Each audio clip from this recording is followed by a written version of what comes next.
Hello दोस्तों, रोचक कथाएं चैनल में आप सभी का स्वागत है। आज मैं आपको सिख धर्म के संस्थापक गुरु नानक देव जी से जुड़े एक प्रेरक प्रसंग के बारे में बताने जा रही हूँ। तो शुरू करते हैं आज का ये प्रेरक प्रसंग।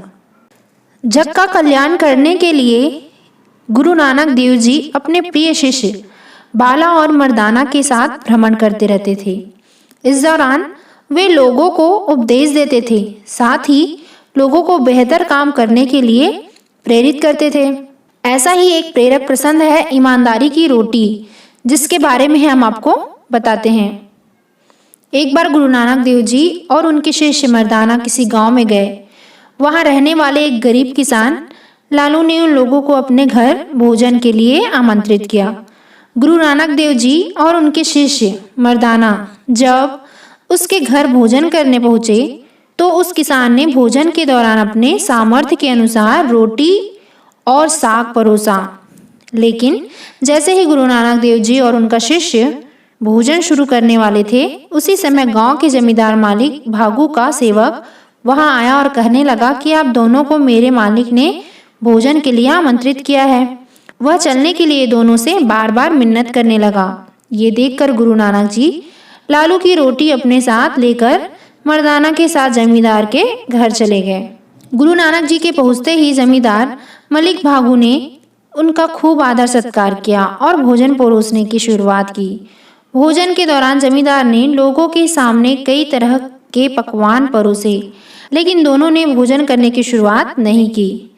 इस पर जमींदार ने गुरु नानक जी से पूछा कि आप मेरे निमंत्रण पर आने में इतना संकोच क्यों कर रहे थे और अब भोजन करने में संकोच कर रहे हैं। उस गरीब किसान की सूखी रोटी में ऐसा क्या स्वाद है जो मेरे पकवान में नहीं।